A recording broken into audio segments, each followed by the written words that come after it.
J'aimerais vous parler de la volonté de Dieu et de ce fardeau qui doit être présent dans nos vies, de chercher la volonté de Dieu en toutes choses, dans tous les domaines de notre vie. Parce que connaître la volonté de Dieu pour notre vie dans un sens général, mais aussi dans toutes les décisions qui pavent notre quotidien, que ce soit pour des choix de carrière, pour des choix de conjoint, des choix d'achat immobilier, des choix d'achat d'une voiture ou autre, trouver et connaître la volonté de Dieu, ce n'est pas si simple. Savoir si je dois me marier avec Julie ou avec Laura n'est pas si simple. Savoir si je dois habiter à Valence ou à Bordeaux n'est pas si simple. Savoir si je dois accepter cette nouvelle carrière qui m'est offerte, mais au détriment peut-être de trajets plus longs, de certaines choses qui vont changer pour ma vie de famille, n'est pas si simple. Et tous ces choix, en fait, ils entraînent des lourdes conséquences dans nos vies. Et j'ai lu cette semaine une histoire ô combien amusante d'un homme qui cherchait à connaître la volonté de Dieu pour sa vie. Et il a fait quelque chose d'une stupidité tellement élevée que je suis sûr que chacun d'entre vous, ou une bonne partie d'entre vous, l'avait fait. Moi, je dois confesser l'avoir fait dans mon jeune âge, avoir fait ce dont je vais vous parler. C'est ce qu'on pourrait appeler la bibliomancie. Alors, qu'est-ce que c'est la bibliomancie? C'est comme de la divination, mais avec la Bible. Et cet homme, qu'est-ce qu'il a fait? Mais vous allez voir, je suis sûr qu'il y en a qui l'ont fait, c'est obligé. Et il a pris sa Bible, et il a dit, je vais ouvrir ma Bible au hasard, et je vais mettre mon doigt à un endroit, et le verset, ce sera ce que Dieu veut pour moi. Alors le gars, il a pris sa Bible, paf, il l'ouvre, il met son doigt, Matthieu 27, verset 5. Judas jeta les pièces d'argent dans le temple, se retira et alla se pendre. Et il dit, non, c'est pas ça. Et ceux qui l'ont déjà fait, des fois on tombe sur des versets tout bizarres, on dit, non, mais c'est pas, ce coup ça comptait pas. Hop, il reprend sa Bible, il ouvre, paf, Nouveau Testament, Luc 10, 37, 20, et toi, fais de même. Non, c'est pas possible. Il referme sa Bible, il dit, ce coup-ci c'est la bonne. Il ouvre la Bible, Nouveau Testament, paf, Jean 13, 27, fais-le promptement. Il dit non, il y a un problème, c'est pas possible. Tu parles d'un avenir magnifique avec Dieu, il y a mieux que ça quand même. Mais est-ce que cet homme devait conclure que la volonté de Dieu pour sa vie est qu'il aille se pendre? Certainement pas, mais il faut bien admettre que parfois, dans notre bêtise, parce que c'est vraiment le mot, eh bien, ça nous pousse parfois à faire des extrêmes et à faire des trucs mais complètement bizarres pour des fois discerner ce que Dieu veut pour nous. Mais cette histoire, aussi rigolote soit-elle, met quand même, j'ai envie de dire, en lumière la difficulté pour beaucoup de chrétiens de connaître et de discerner la volonté de Dieu pour eux. Et ce matin, on va vraiment regarder à la parole de Dieu pour comprendre, pour vraiment comprendre comment discerner la volonté de Dieu pour nous. Et je vous assure, je veux construire votre foi maintenant, mais je vous assure que d'ici la fin de ce message, vous aurez les clés pour peut-être prendre des décisions qui sont aujourd'hui dans votre vie un véritable défi, qui sont même des fois une impasse. Je vous garantis qu'avant la fin de ce message, vous aurez des clés qui vont vous aider pour ça. Parce que c'est ce que la parole de Dieu fait. Elle nous donne des clés et elle nous oriente et elle nous permet de changer nos vies aussi de manière puissante et d'avoir vraiment ce qu'il faut pour affronter la vie dans laquelle on est. Parce qu'en fait, on a fait du sujet de connaître la volonté de Dieu pour nos vies quelque chose de presque mystique. On a fait de ça quelque chose qui se reçoit, qui se ressent, c'est-à-dire comme une révélation qui est donnée qu'à certains moments de notre vie, alors en fait qu'il n'en est rien. Dieu, il est avec nous, il sera avec nous tous les jours jusqu'à la fin du monde. Il chemine avec nous, il avance avec nous, il révèle sa volonté à chacun d'entre nous. Et pour comprendre ça, il faut déjà comprendre une vérité de base, c'est qu'on n'est pas ignoré de Dieu. Aucun d'entre vous n'est ignoré de Dieu. Si vous êtes là, si vous avez donné votre vie au Seigneur, si vous recherchez à le connaître, à connaître sa volonté, vous n'êtes pas ignoré de lui. L'endroit et le moment où nous sommes nés, ses plans, ses désirs pour notre vie, ça compte pour lui. Ça compte. Dieu, il n'est pas genre sur son trône à gérer que les gros problèmes mondiaux de ce qui se passe dans le monde, en géopolitique et tout. Non. Il s'intéresse à chacun d'entre nous. Et malgré que souvent on connaît cette vérité, que Dieu s'intéresse à nous, que Dieu veut le meilleur pour notre vie, moi j'aimerais vous poser la question, quand est-ce que c'est la dernière fois où vous vous êtes arrêté pour dire « Seigneur, où est-ce que j'en suis dans tes projets dans ma vie? Où est-ce que j'en suis dans tes plans, dans ce que toi tu veux pour moi, pour ma famille ?» Quand c'est la dernière fois qu'on s'est posé en disant « Mais dans l'âge que j'ai aujourd'hui, j'ai 34 ans, voilà où j'en suis, qu'est-ce que toi tu as prévu ?» Parce que moi j'ai prévu, mais qu'est-ce que toi tu as prévu? Parce que, en fait, on avance, on a nos emplois du temps, on a nos projets, on a tout ça, mais la volonté de Dieu, elle est où dans tout ça? Est-ce qu'on s'arrête vraiment parfois? On sait que Dieu veut le meilleur pour nous, mais est-ce qu'on s'arrête pour rechercher ce meilleur? Quand c'est la dernière fois qu'on s'est arrêté pour demander ça à Dieu? Parce que lorsqu'on parle de la volonté de Dieu, il faut comprendre qu'il y a différents types de volonté. Alors moi, j'en ai énuméré 5, après en fait j'en ai fait 3, peut-être qu'il y en aurait plus, mais je pense qu'il y a 3 catégories principales. Et il y en a une seule qu'on va développer ce matin. La première, c'est la volonté prédestinée et souveraine de Dieu. Dieu, il a une volonté prédestinée et souveraine que personne ne peut arrêter et qu'il va accomplir coûte que coûte. Je vous donne des exemples. Par exemple, la création du monde. Bon, personne n'était là pour la contredire de toute façon, mais c'était son projet, son plan. Un jour, il a créé le monde. Un autre, c'est le sacrifice de Jésus à la croix. Quand on lit les évangiles, le nombre de fois il nous est dit, ils ont essayé de saisir Jésus, mais ils n'ont pas réussi. Il y avait un temps qui était marqué dans toute l'histoire de l'humanité où Jésus devait mourir à la croix. On a une date qui est fixée aussi d'avance, la date du retour de Jésus, qui va venir chercher son Église. C'est acté, c'est comme ça va se passer. La création de nouveaux cieux, de nouvelles terres. Donc on voit qu'il y a une volonté prédestinée, souveraine de Dieu qu'on ne peut pas toucher, qu'il a, et basta. Ensuite, il y a la volonté morale de Dieu. La volonté morale de Dieu, c'est ce qu'il entend que nous vivions pour être heureux dans notre vie, pour marcher à sa suite. Donc la volonté morale de Dieu pour nous serait par exemple d'aimer le Seigneur de tout notre cœur, de toute notre âme, de toute notre force, de toute notre pensée, d'aimer notre prochain, de manifester les fruits de l'esprit, d'être des témoins, de faire des disciples, de rechercher sa paix. C'est ce que Dieu veut pour nous. Et ensuite, il y a la troisième volonté, c'est de celle-là dont on va parler, c'est la volonté souhaitée de Dieu pour nos vies. C'est ce qu'il désire pour nous, c'est ses plans, c'est ses projets, c'est son appel pour notre vie, pour le temps présent, dans notre quotidien, mais aussi dans notre avenir. Dans les décisions qui concernent notre travail, nos finances, notre réponse immédiate aux problèmes, notre famille, les projets que Dieu nous a confiés, la gestion du ministère, de l'appel qu'il a fixé, qu'il a posé sur votre vie. Mais aussi, c'est la volonté de Dieu pour répondre aux circonstances de nos vies. Parce que les circonstances de nos vies, elles changent. Et des fois, elles changent à cause de notre désobéissance parce qu'on n'a pas écouté Dieu. Des fois, on n'a pas écouté Dieu et il va naître dans nos vies tout un tas de circonstances qu'on n'aurait jamais dû affronter si on avait écouté Dieu. Mais dans sa grâce, il est quand même là pour nous aider à faire face à ces circonstances-là. Mais il est là et il souhaite quelque chose pour notre vie et c'est à nous de comprendre ce qu'il souhaite. Et c'est de cette volonté dont on va parler, celle dans nos choix, dans nos décisions quotidiennes qui sont finalement celles qui nous challengent le plus. Alors on va aller dans Colossiens au chapitre 1 et on va regarder les versets 9 à 11. Il nous est dit ceci, c'est Paul qui parle, il dit « C'est pour cela que nous aussi, depuis le jour où nous avons été informés, nous ne cessons de prier pour vous. » Donc, Paul, il a été informé de quelque chose et il n'a pas arrêté de prier avec plusieurs pour quelque chose. Et ce quelque chose est très important. Il dit « On n'a pas cessé de prier pour vous et de demander que vous soyez remplis de la connaissance de sa volonté en toute sagesse et en toute intelligence spirituelle. » Dans un objectif qui est de marcher d'une manière digne du Seigneur.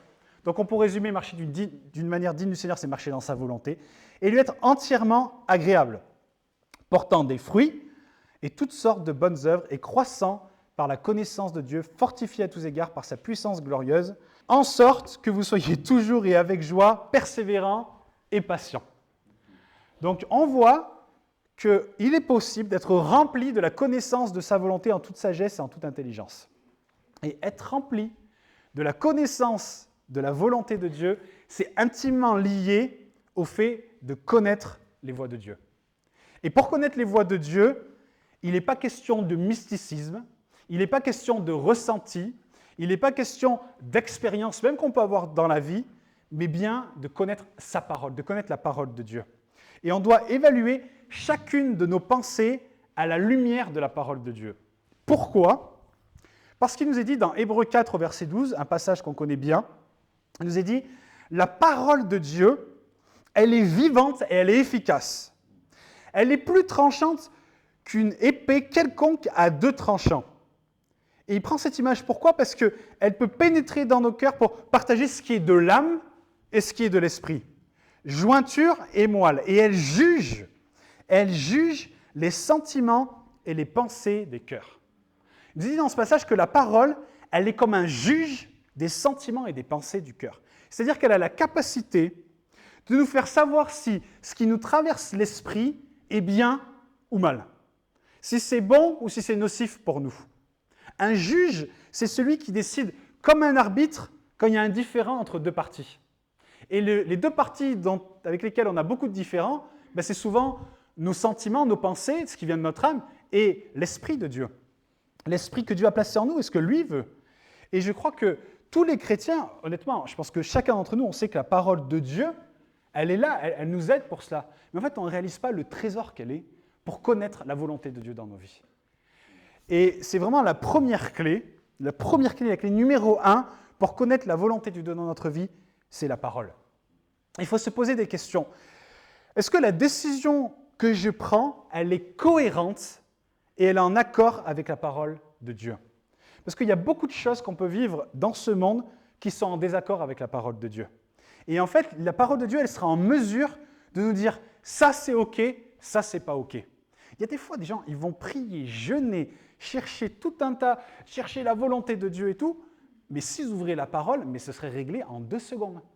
On n'imagine pas à quel point la parole de Dieu est déjà je ne sais pas si on peut dire un outil, mais quelque chose qui nous permet d'enlever 80% des doutes qu'on a dans les décisions qu'on a à prendre. Pareil, j'aimerais vous donner quelques exemples.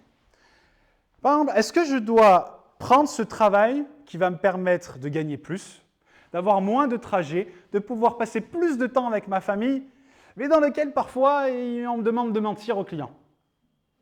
Le monde dirait que c'est tout à fait acceptable. Un mensonge de temps en temps, après tout, ce n'est pas non plus un truc de fou. Puis en plus, je vais gagner plus, je vais passer plus de temps avec ma famille, Dieu me dit de prendre soin de ma famille, donc c'est quand même important, et tatati, tatata.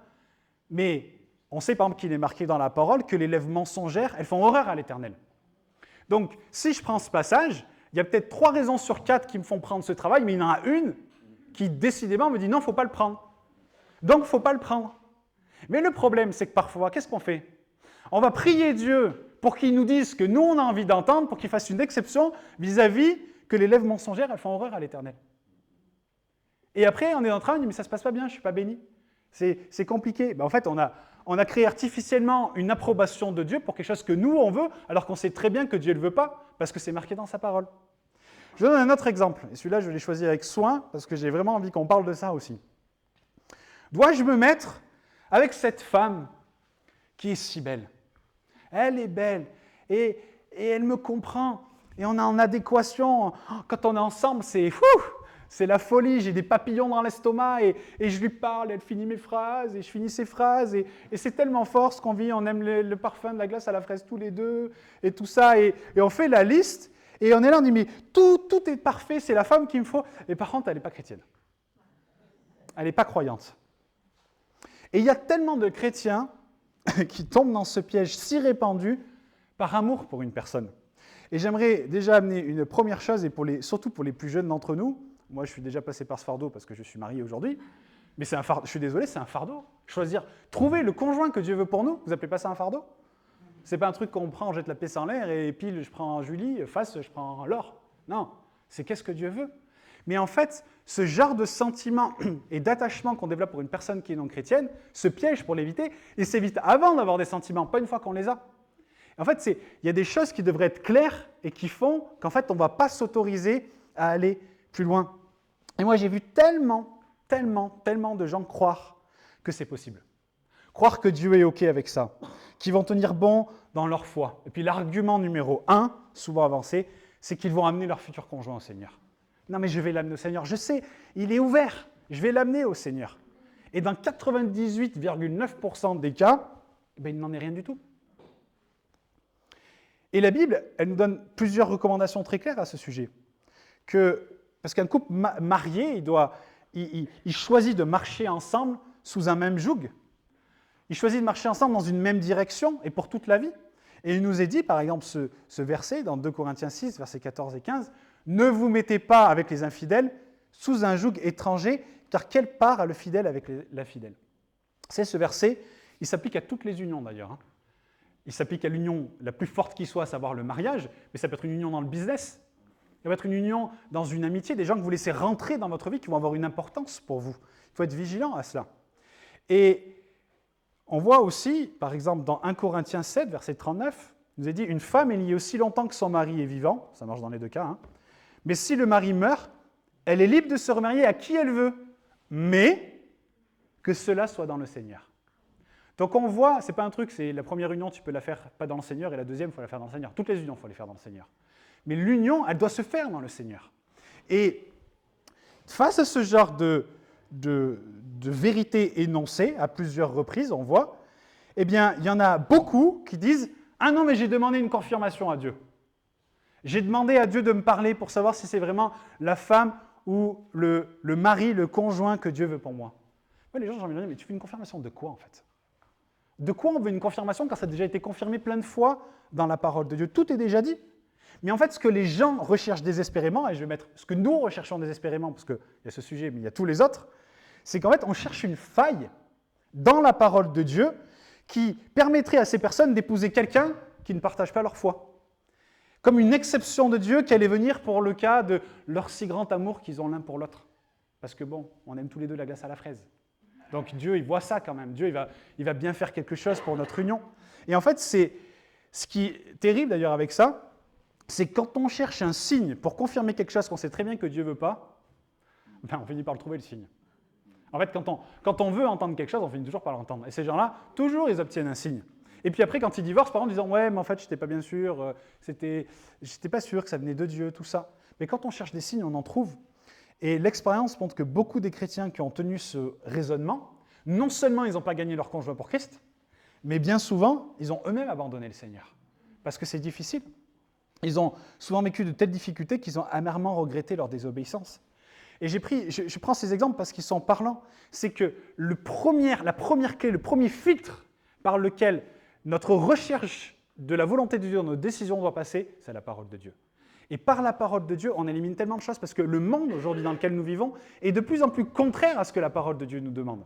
Donc déjà, franchement, sans trop chercher, vous arrivez à éliminer beaucoup de choses. Voilà pourquoi elle est la clé numéro 1 pour connaître la volonté de Dieu dans nos vies. S'il y a beaucoup de décisions qui sont déjà pesées, mais qu'il y en a qui restent et qu'on n'a pas vraiment de réponse, ça va nous amener à la clé numéro 2. Et la clé numéro 2, c'est est-ce que le choix dans lequel je cherche la volonté de Dieu est une sage décision?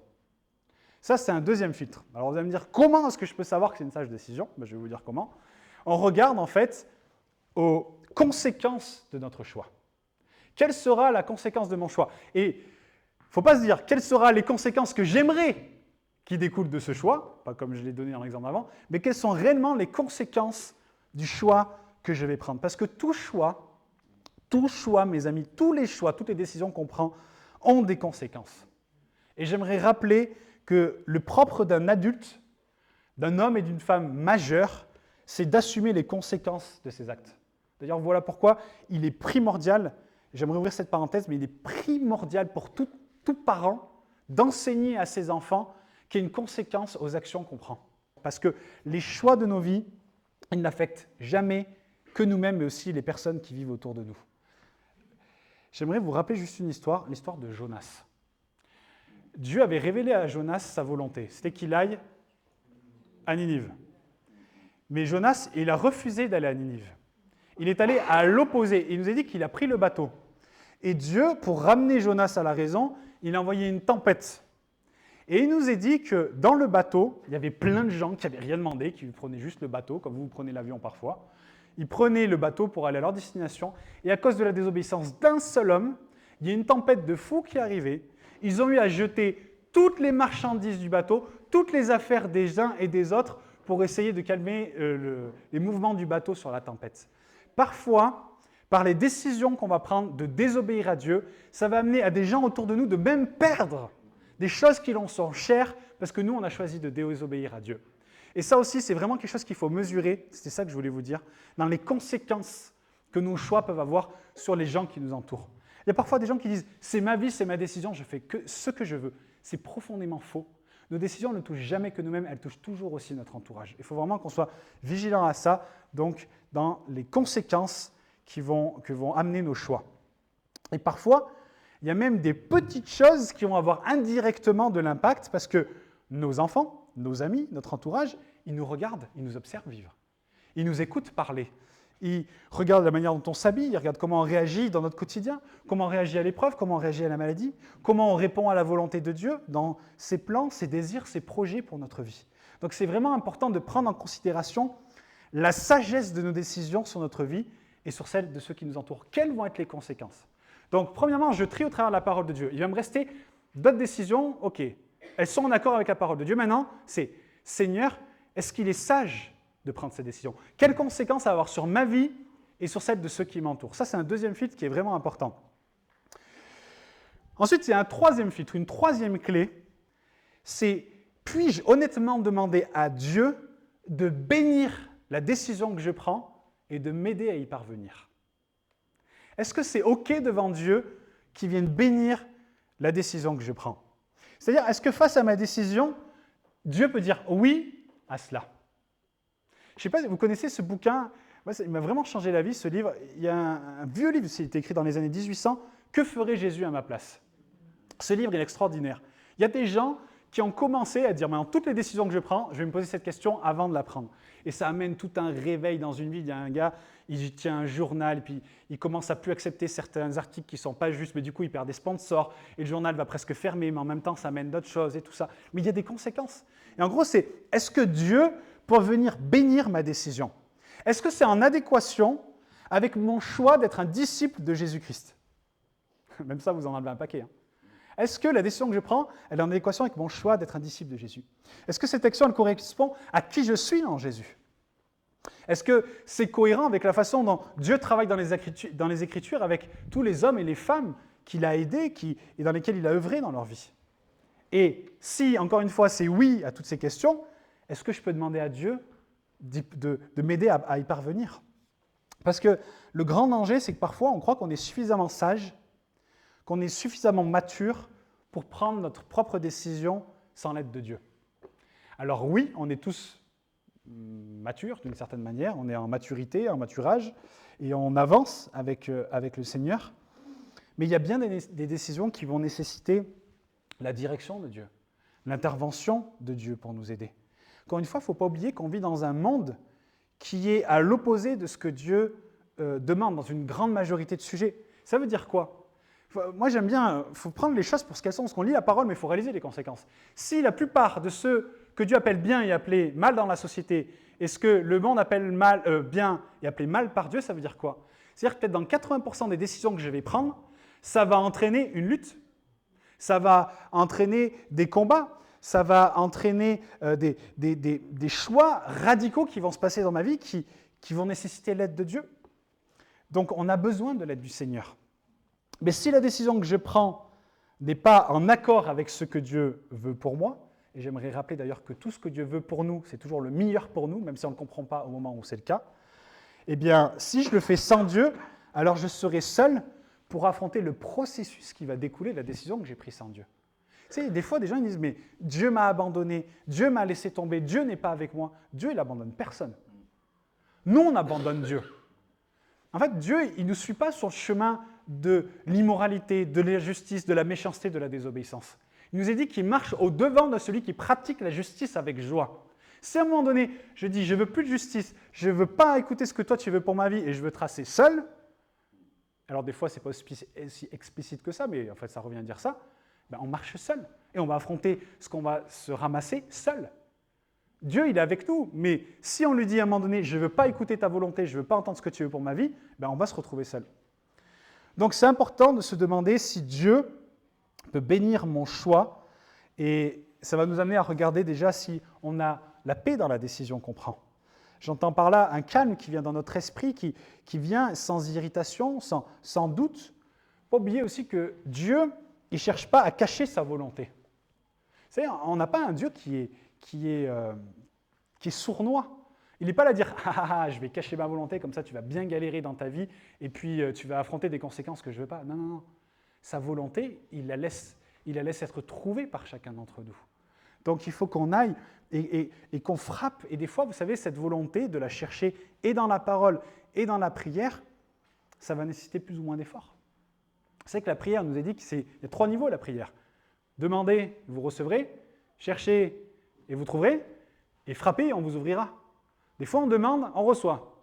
C'est cool. Des fois, il va falloir chercher. Chercher, ça demande de réorganiser nos vies, de laisser certaines choses de côté. Je laisse mes occupations pour aller chercher. Et puis des fois, ça va être de frapper, et de frapper encore à la porte, et encore, et encore, et encore, et encore, jusqu'à ce que Dieu m'ouvre et me montre les choses. Il y a des processus par lesquels il nous faut passer. Et Dieu sait ce qu'il fait lorsqu'il nous fait passer par ces processus. Mais il ne faut pas oublier qu'il veut révéler sa volonté. Par contre, si on vit, encore une fois, éloigné de lui dans le péché, qu'on ne soit pas surpris d'être aveuglé dans nos prises de décision. Vis-à-vis de cela, il y a aussi une autre chose qui est liée, qui est toujours dans cette 3e clé, c'est est-ce que c'est le bon moment ? Est-ce que c'est le bon moment ? Parce que ça peut être la volonté de Dieu que nous fassions ceci ou que nous fassions cela, mais ce n'est peut-être pas le bon moment que lui a choisi. Des fois, on est en avance sur Dieu. Des fois, on est en retard sur Dieu. Ce qui importe, c'est d'être dans son temps à lui. Et il y a parfois vraiment des gens qui prennent des décisions avec le Seigneur devant Dieu, qui sont importantes, mais qui leur coûtent cher parce qu'ils ont devancé Dieu ou qu'ils sont arrivés trop tard. Et enfin, il y a une 4e clé qui est de faire confiance à Dieu pour la suite. J'entends par là, si tout est validé par les étapes précédentes, par la première clé, la 2e clé, la 3e clé, et qu'il nous faut prendre une décision sans forcément recevoir une confirmation de la part de Dieu, ou dans la prière, ou par une vision, ou je ne sais, alors il ne faut surtout pas s'arrêter à faire du surplace, mais il faut continuer d'avancer. Vous savez, il y a parfois des décisions qui sont lourdes, qui nous pèsent. On sait que c'est en accord avec la Bible. On sait que les conséquences seront bonnes si on a pesé les conséquences. On sait que c'est sage de prendre cette décision, mais on ne sait pas encore si c'est ça ou pas. Et dans ces cas-là, il faut avancer. Moi, je me base sur un passage pour dire cela qui est situé dans Actes 16, des versets 6 à 10. On voit que Paul, il allait et venait dans plein d'endroits pour annoncer l'Évangile. Et il avait cette vision d'aller apporter la bonne nouvelle du salut dans toute l'Asie. Et écoutez ce qu'il nous est dit. Ayant été empêchés par le Saint-Esprit d'annoncer la parole dans l'Asie, ils traversèrent la Phrygie et le pays de la Galatie. Arrivés près de la Mysie, ils se disposaient à entrer en Bithynie, mais l'Esprit de Jésus ne leur permit pas. Ils franchirent alors la Mysie et descendirent à Troas. Et pendant la nuit, Paul eut une vision. Un Macédonien lui apparut et lui fit cette prière « Passe en Macédoine, secours-nous ». Après cette vision de Paul, écoutez bien, nous cherchâmes aussitôt à nous rendre en Macédoine, concluant, donc en gros, avec les éléments qu'on avait, on a conclu que le Seigneur nous appelait à annoncer la bonne nouvelle. En fait, on voit dans ce texte que Paul, il ne se posait pas 10 000 questions pour aller annoncer l'Évangile. Pourquoi il ne se posait pas 10 000 questions ? Parce que annoncer l'Évangile, c'est dans la volonté de Dieu. Donc, il savait cela. Et il fait cette mission, il va pour annoncer l'Évangile. Et on voit qu'à ce moment-là, rappelez-vous ce que je vous ai parlé des différentes volontés, il y a comme une interaction entre la volonté morale de Dieu qui dit que c'est OK d'aller annoncer l'Évangile et la volonté souhaitée de Dieu qui dit qu'en fait, ce n'est pas forcément une bonne chose qu'il aille annoncer l'Évangile à cet endroit. Parce que regardez, la volonté morale de Dieu dans cette histoire, c'était que tous les hommes d'Asie entendent parler de l'Évangile. Dieu voulait que toute l'Asie soit évangélisée et entende parler de Jésus. Mais la volonté souhaitée de Dieu à ce moment-là, ce n'était pas que ce soit Paul qui le fasse. Ce n'était pas à Paul de le faire. Et c'est pour ça qu'il a été stoppé par le Saint-Esprit. Et ça nous montre que c'est important de connaître la volonté morale de Dieu d'une part, mais d'autre part d'être attentif à la voix du Saint-Esprit pour connaître la stratégie de Dieu dans l'instant donné. Dans ce passage, ils vont pour annoncer l'Évangile en Asie. Puis ils sont stoppés par le Saint-Esprit. Ils repartent en Bithynie. Ils arrivent à Mysie. Le Saint-Esprit leur dit « Non, ce n'est pas encore là ». Donc, on voit que c'est comme une opposition qui est mise en lumière par le Saint-Esprit en disant « Stop, vous n'allez pas là-bas ». il repart pour Troas. À Troas, pendant la nuit, il a un rêve et il en conclut, ok, dans ce cas, eh bien, il faut que nous allions en Macédoine. Si on est ok sur toutes les 3 premières clés que je vous ai dit, eh bien, en fait, il faut avancer. Il faut faire confiance à Dieu que lui va nous aiguiller. Dieu fera toujours sa part si nous on fait la nôtre. Si on a recherché avec vérité la volonté de Dieu, comme l'a fait Paul, eh bien il a avancé. Il pensait que c'était bon d'aller là-bas, cet esprit dit « Non, c'est pas là-bas, Paul. Bon, ben ok, je vais là-bas. Ah ben non plus, c'est pas là-bas, Paul. Bon, ben c'est là. Ah oui, là maintenant, c'est là. » Et en fait, à un moment donné, il faut vraiment qu'on saisisse cela et qu'on comprenne qu'il faut avancer. Il ne faut pas qu'on soit paralysé dans notre désir d'essayer de connaître à 150% la volonté de Dieu. Si vous avez obtenu un bon 80% par les 3 clés que je vous ai données et qu'il y a 20% qui reste un doute, ben maintenant, c'est dire Seigneur, j'ai fait tout ce que je pouvais, maintenant je te fais confiance et j'avance. Et je sais que toi, tu feras ta part. Il y a notre responsabilité, il y a celle de Dieu, et qu'on soit vraiment rassurés. Soyez rassurés que Dieu fera sa part. Dieu fait toujours sa part. Il y a toujours cette dualité dans la Bible. Approchez-vous de Dieu, il se rapprochera de vous. Il y a plusieurs versets comme ça. Fais ta part et moi, je ferai la mienne. Donc, on récapitule.